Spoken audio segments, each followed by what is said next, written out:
Don't Stop it. Yeah, keep it. Someone might. Welcome to the Backpack Show, where we remind people when we think of it that when you're backstage, we can see you, but we cannot hear you. Well, luckily we have someone we've never had on the show before. He's a complete newcomer to the Backpack Show. Eric Poses, creator of Loaded Questions and Awkward Family Photos and a whole bunch of other really fun games, can come back as many times as he wants. I would dare say he could be like our guest host. We could have him all the time and people would love it. Like how Justin Timberlake goes on SNL like bunches of times and people just love it every time. Yeah. Yeah, like that. He's one of our top repeat guests, though, I think.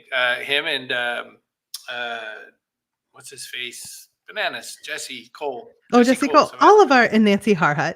All of our repeat guests, I would say, are favorite guests, because why would we? Yeah, they're people we would actually hang out with without the camera on. That's correct. Yeah, I agree.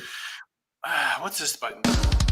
Hi, everyone. Tim Kitzrow from NBA Jam and NFL Blitz, welcoming you to The Backpack Show. Your hosts, Chris Brogan, Kerry Gargone, Boom Shakalaka. Backpack Show.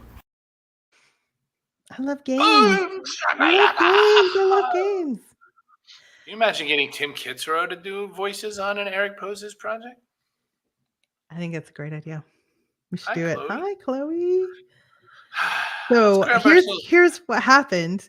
I saw what had happened was that I saw a LinkedIn post from the one and only Eric Poses about a midlife crisis tour from which he had just returned, and I was like, I have questions. So now I have questions, and now we get to ask them. Would the questions be loaded? Hi, Eric. That's correct. Midlife crisis tour. Was there swag, though? I mean, that's what I want to know. Oh, hey! That was my uniform for 5 full weeks. What he didn't tell anyone, it was just the same shirt, though. Ooh. Yeah, the same one. I made 6. I rotated. A lot of deodorant spray. But yes. Eric's new game. How long can you wear the same shirt before people notice? Does this smell like what happened there? Like, what was the idea behind the Midlife Crisis Tour? Well, I started my game company 26 years ago by driving around the country selling games out of the trunk of my car. So that's kind of my origin story and how I launched my first game, Loaded Questions. And 26 years later, and I'm sitting in front of my computer and doing the same thing every day, I feel like. I had a van sitting out front. So I thought, why not decal it with all my games and recreate the original road trip, which was, in this case, I drove the eastern half of the country and just decided to take an adventure. My wife approved it. My teenage daughters definitely approved it. I'm not sure they knew I was gone for most of the trip. And I was off. So I planned Meet the Inventor game nights in about 25 different cities that I visited. I hit up the New York Toy Fair as part of my trip, my big trade show, caught up with old friends, colleagues, and talked to as many people as I could, being the traveling salesman I became. Now, not to ask what's probably the most loaded question, but did the woman who inspired the game Loaded Questions, who is an ex of yours, turn up at any of these things so that you could be like, hey, everyone, you can thank this nice person? In no way did she inspire Loaded. That is so poorly represented. I can't Eric. I was merely waiting at the airport to pick her up when I thought of a game, and she does not deserve any of the credit you just gave her. Fair enough. But is it not true that a question occurred to you that you wanted to ask and you thought, perhaps that is a loaded question, perhaps I should not ask it? And you might not have ever had that thought if it wasn't for her. Come on, credits I where hope it's she due. doesn't watch the show and Oh my gosh. Oh, I'm not saying she deserves royalties or anything. Hell no. But I mean, no. For example, if I got hit by a car and thought, well, I guess the Subarus really hold up because I didn't even dent it, does the Subaru get credit?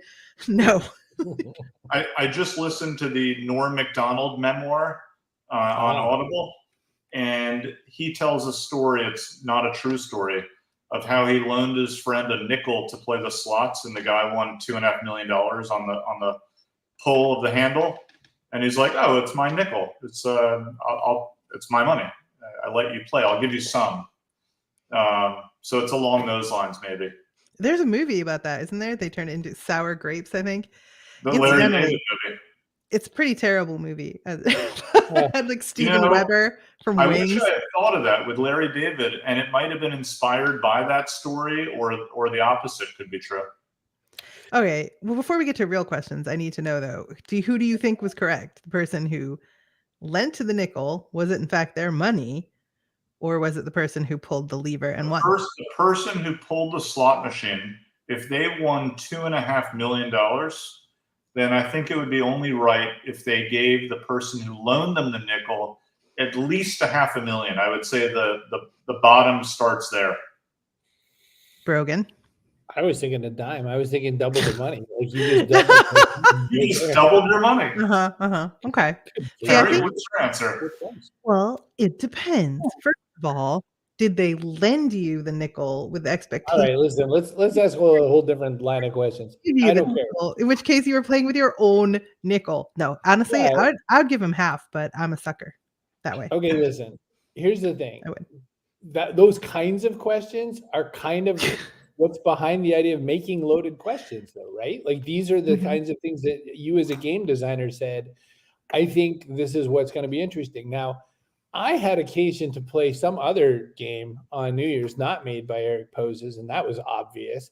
And in this game, there were a lot of weird things we had to do. There were people sucking M&Ms through straws to get them from one plate to another plate. You had to lob like slices of bread at a toaster. Like who could even do something like that? It was weird. It was a weird game. You were surprisingly good at lobbing pieces of bread into a toaster, I have to say. It turns out I'm a bread ninja 6 feet away, Eric. I could throw bread 3 or 4 times in a row. And you never would have known that had you not picked up this game and played it. Had I not played this game. So, but here's the question. So we ostensibly had fun. There were different other parts of the game that were kind of like puzzles where you had to sort of figure out what the next number was going to be, all kinds of variety, not especially well. It didn't really glue together very well. My question is this: when you decide to make a game like that, where do you start mentally? Like, what do you say? This should be fun for a room full of people to do, or I think this is cool. I don't know. Let's find out. Like, how do you've made a lot of games at this point. Where do you start? Any one of them? Well, speaking of the game you just mentioned, years ago, I partnered with Unilever and did a "What would you do for a Klondike bar" game, where you do weird dares and tricks and show off signs of intelligence, and it's kind of a mixed bag of events that you're performing. And we didn't talk about this before we hopped on, but I was sort of alluding to a new game I'm working on, and it's called The Good News Is. And the way I came up with this game, and the good news being a prompt for whatever the open-ended bad news might be. The way I thought of this game, my family and I did a trip to Provence and Paris a couple years ago. And it turned out to be the hottest summer on record. The house that we rented had mold in it. Everyone got sick.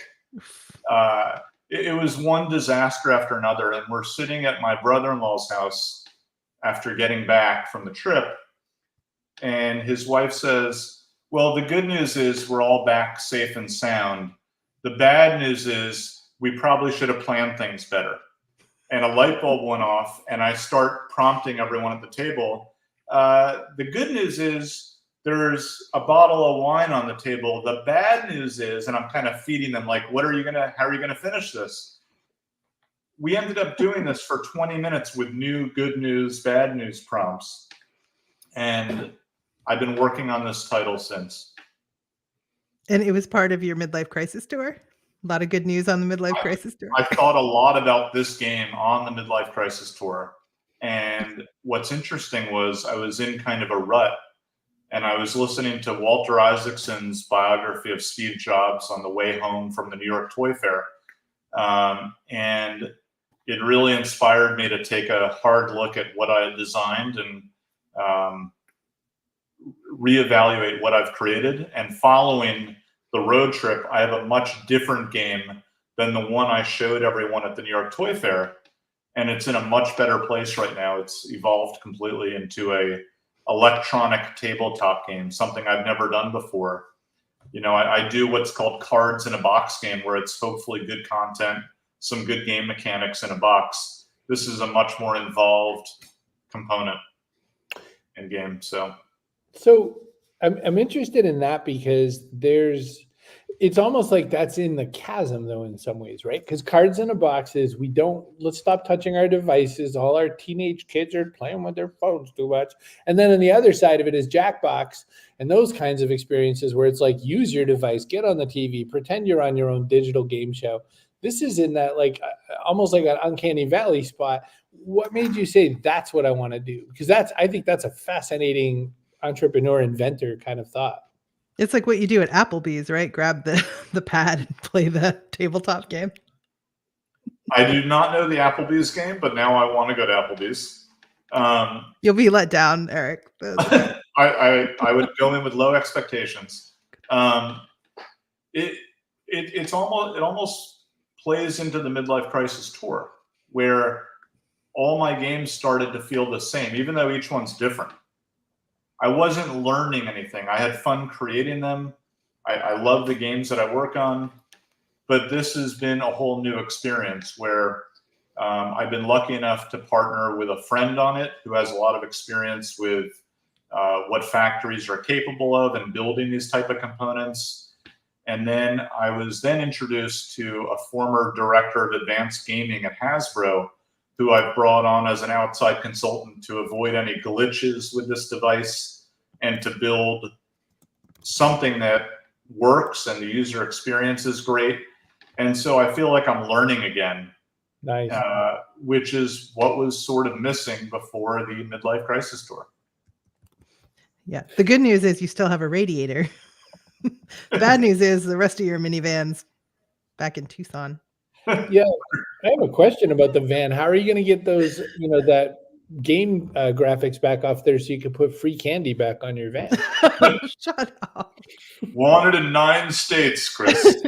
We're looking for that guy with that awkward family photos van. I don't know. Speaking of candy, I'm a notorious candy freak and fries and other bad stuff for you. And knowing I was going to be on the road for at least 5 weeks, 2 weeks leading up to my trip, I took a vow to not eat sugar, bread, or fried foods, and I actually stuck with it the 2 weeks leading up to the trip and the trip itself. Wow. And I've never felt better, and then I fell back into my old routine as soon as I got home. Oh, no. But candy. So caffeine wasn't part of that. Caffeine was so much part of me drinking every morning. That's what I was thinking. Like if I was on the road, I would need it. Yeah. I need it. Yeah. Yeah. Oh, no, so it did not. I didn't put sugar in the coffee though. Oh, see. Well, I that's lost you probably for half. a second there. Sorry. That's half what wakes you up, though. Like throwing back the black coffee, right? That gross flavor. At the start of the pandemic, I got into a routine where I was putting Bailey's in my coffee every morning, which is obviously full of sugar, and I kept up that habit.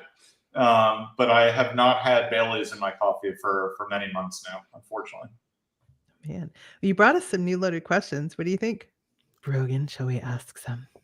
We can ask them. We have a kind of a thin audience today, so we'll have to see how it goes, but we'll answer. I'm very interested. Okay, so I'm not going to go political right out of the gate. So what is a strange New Year's resolution? And I think it's still fair for Eric to answer. You can have ideas about this, obviously. Since you're did you make Chris can go first on this one, and then I'll go first on the next one. Okay. Strange New Year's resolution. Well, I committed to something, and it's one new habit a quarter. This is something Jesse Itzler talked about on his little live stream thing. And one of them I said was, I'm going to do that thing that every dentist, you lie to every dentist about. I'm going to floss every day. And I started at the beginning of the year flossing, which I think is a strange New Year's resolution. So that's mine. To floss? Oh. Well, I just wasn't like, every time you go to a dentist, it's like the most obvious lie. So have you been flossing? Absolutely. and then that pick goes in your mouth and you spew blood like a horror movie. And they're like, no, you haven't. Well, It's strange. So that's an actual one you did. I'm thinking just like what in general would be a strange one. For me, it'd be something like, I'm not going to kick pigeons anymore. Like if somebody told me that was their New Year's resolution, I'd be like, that's strange.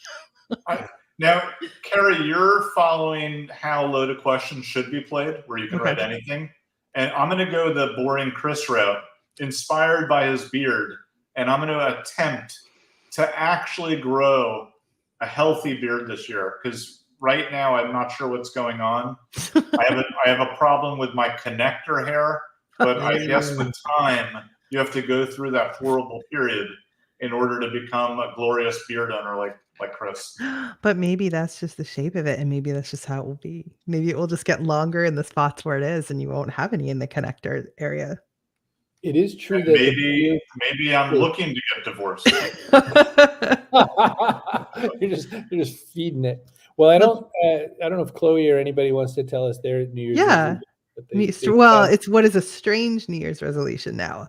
So it doesn't necessarily have to be yours or even one you've heard of, but it could be if you Carrie, want to. you're an expert in loaded questions and the approach one should take with every question.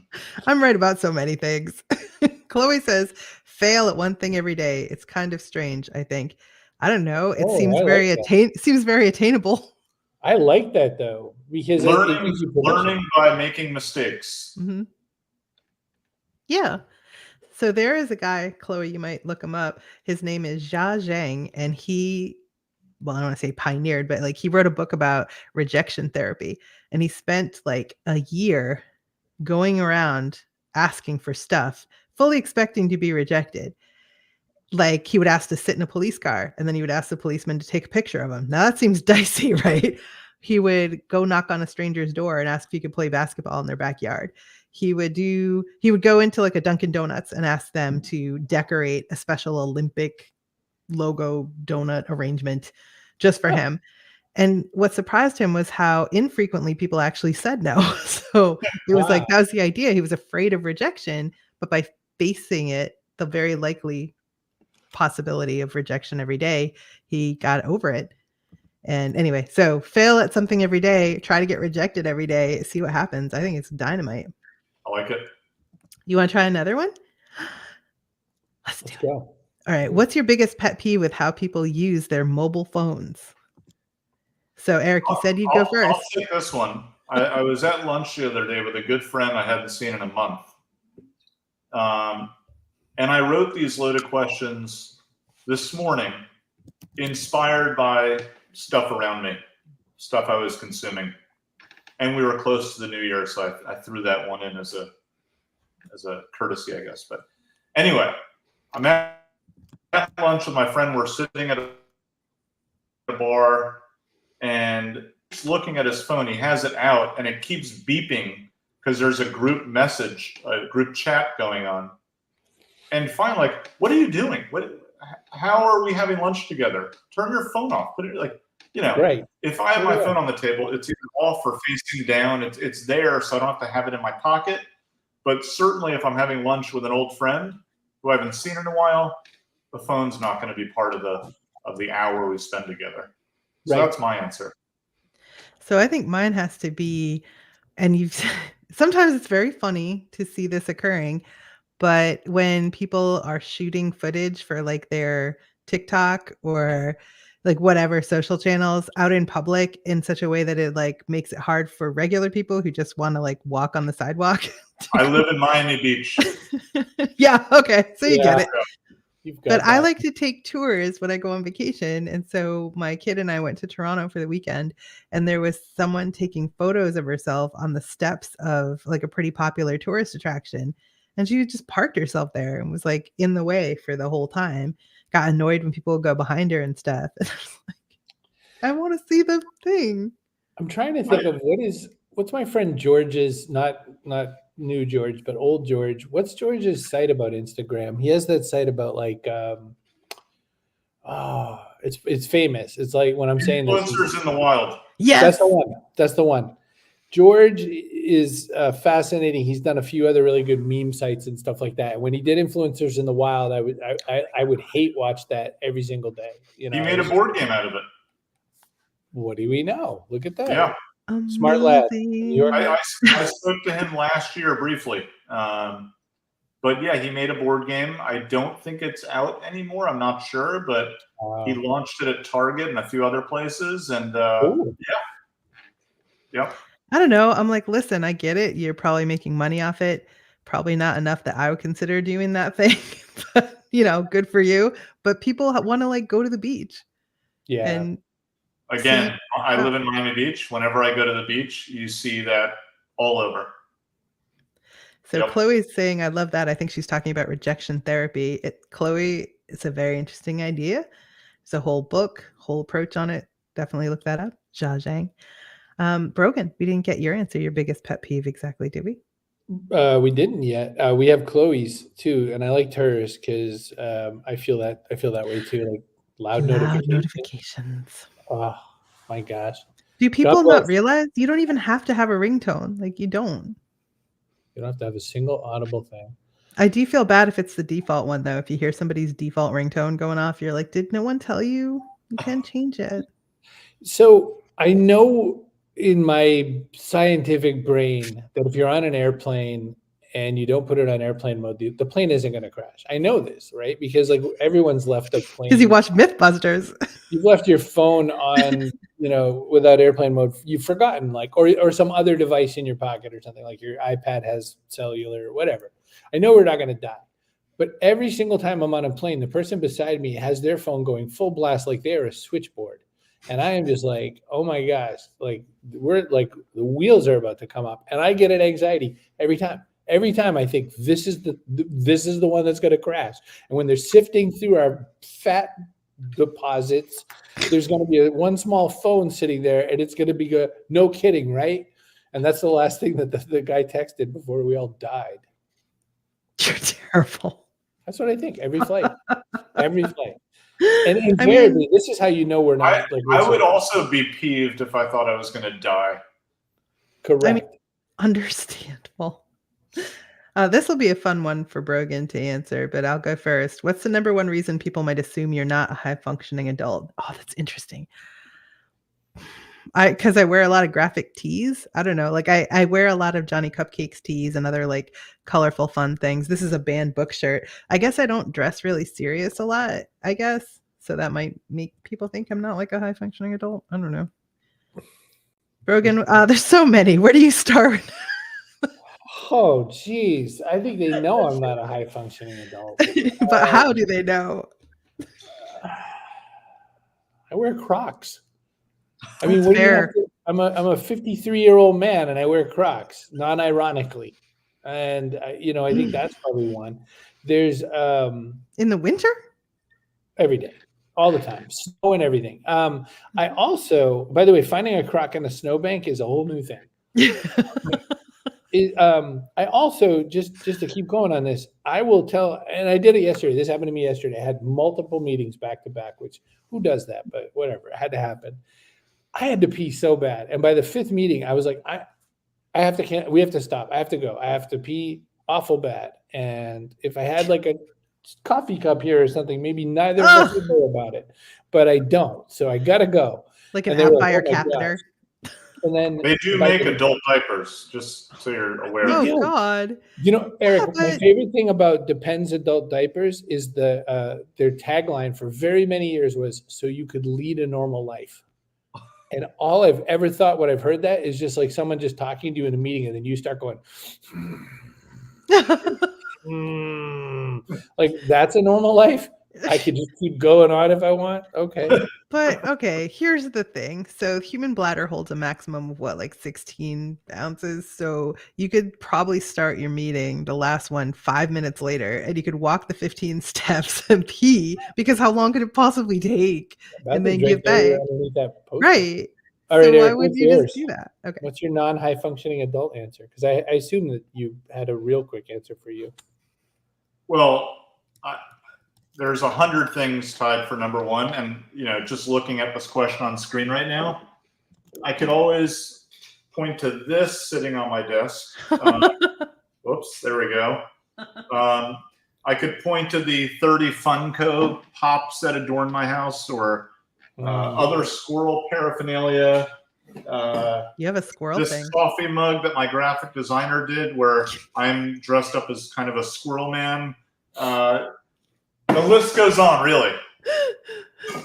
Well, now we have to know how that started. What's the squirrel thing? Why? What happened?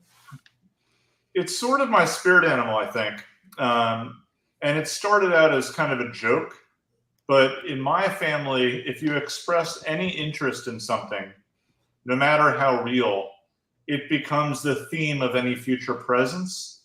And I think at this point, I think I might have over 30 squirrel-related things around my home. And the only reason I'm mentioning that now is because you said you had a thin audience today. So, it won't get out there much. So start telling people, what I like to collect is gold bullion. Right. I mean, pretty much anything gold, coins works. Jewelry in a pinch. Just wait, because eventually it'll start adding up into something. Oh, I sort of like Chloe's answer. It's like a hack. Ooh, let's see. Ooh, I have the age restriction on Netflix, so I don't get all the crime things recommended to me. That's funny. I like Faith- that answer. Faith wants to know, what's your definition of a high-functioning adult? So that's a complicated question. That is a loaded question where yes. Actually, that would be a great thank you. That's going in the new game. Your definition of a high-functioning adult.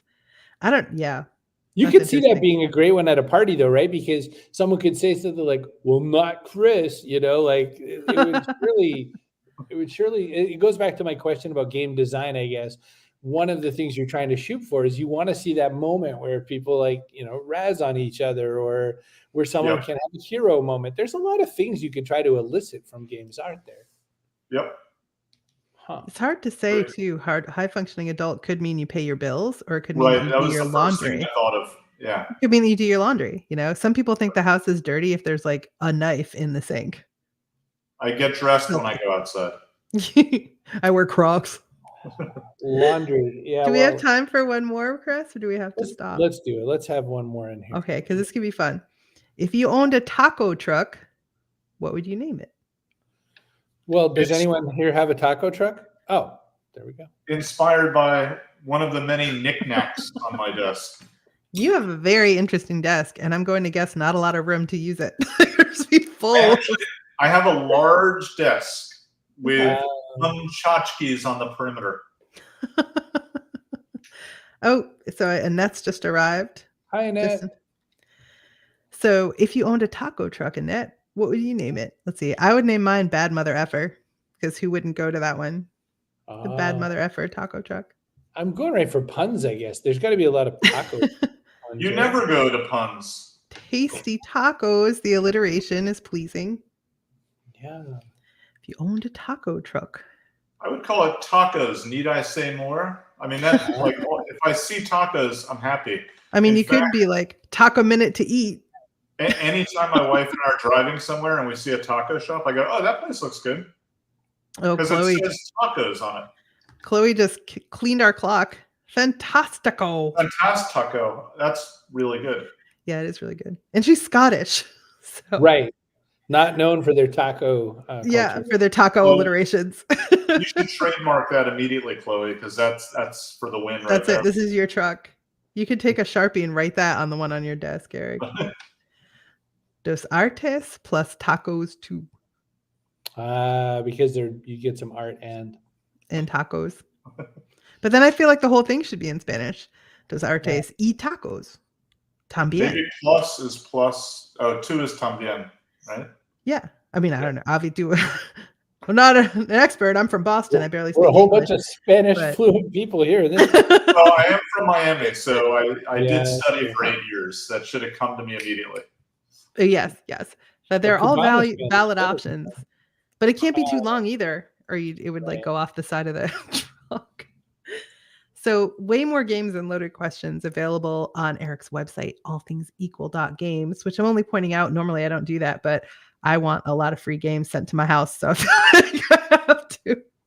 I can do that. I gotta earn them. Go buy some games. One last question, and I think we actually just lettuce. Pray they taste good. Oh, Chloe. Should have stopped at Fantastico. That was the winner. Chloe, she saw it. She plucked it. She served it to you. I feel like you're going to get a third one any minute. It's coming. Could be one playing cleanup here. Well, I don't know. I don't even think we can finish the show the normal way. We've done it too many other ways. Yeah, I don't know. Here's what I think. I didn't answer my taco one, so here's my taco answer. I would name it